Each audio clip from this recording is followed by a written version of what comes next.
वर्षावास हा आपल्या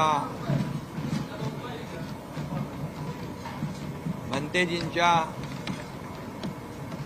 भिक्खू संघाच्या दृष्टीने अतिशय महत्त्वाचा दिवस असतो आणि वर्षावास या महिन्यामध्ये वर्षावर त्यांना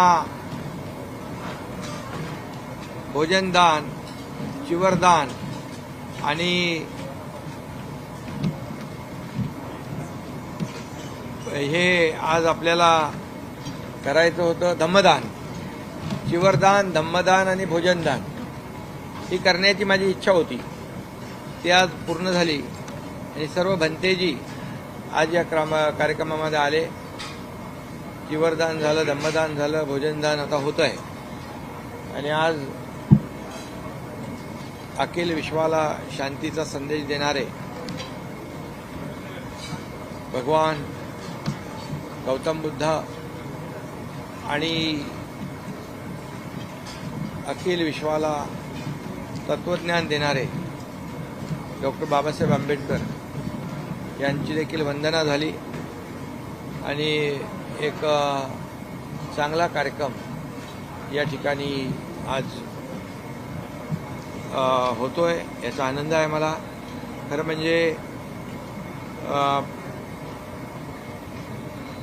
भारतरत्न डॉक्टर बाबासाहेब आंबेडकर यांनी संविधान आणि घटना लिहिली.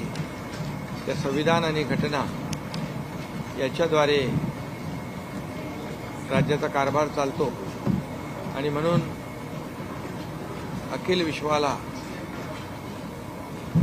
शांतीचा संदेश देणारे आणि विश्वाला घटना देणारे आपल्या देशाला बाबासाहेब यांना मी विनम्र अभिवादन करतो. भगवान गौतम बुद्धांना कोटी कोटी वंदन करतो आणि म्हणून या संविधानावर आपला देश आणि राज्याचा कारभार आपण करतो आहोत. याचा सार्थ अभिमान आम्हाला. त्यांचं तत्व होतं ते बाबासाहेबांच्या अनुयायांनी आणि सर्वांनीच आपण स्वीकारलं. हे आज आपलं राज्य देखील शिक्षणामध्ये अग्रेसर आहे आणि आणखी आपण त्यामध्ये शिक्षण असेल, आरोग्य असेल,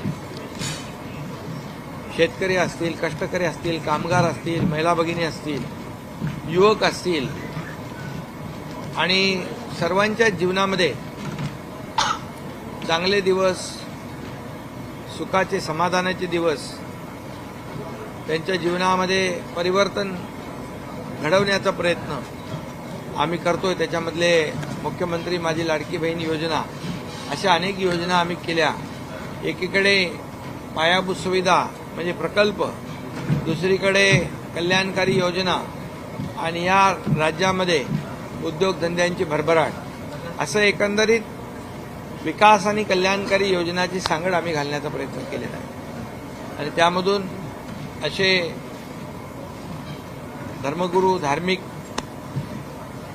आपले भंतेजी सगळे या ठिकाणी येतात, त्याचाही आनंद आहे. आणि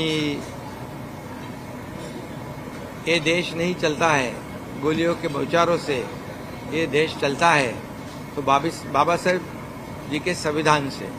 आणि म्हणून हे मानणाऱ्यापैकी आम्ही आहोत. म्हणून आज तुम्हाला सगळ्यांनाच खूप खूप शुभेच्छा. वर्षावास हा पवित्र महिन्याचा कार्यक्रम वर्षावर पहिल्यांदा होता असं सर्व भंतेजी आम्हाला सांगतायत. त्यामुळे मला आनंद आहे.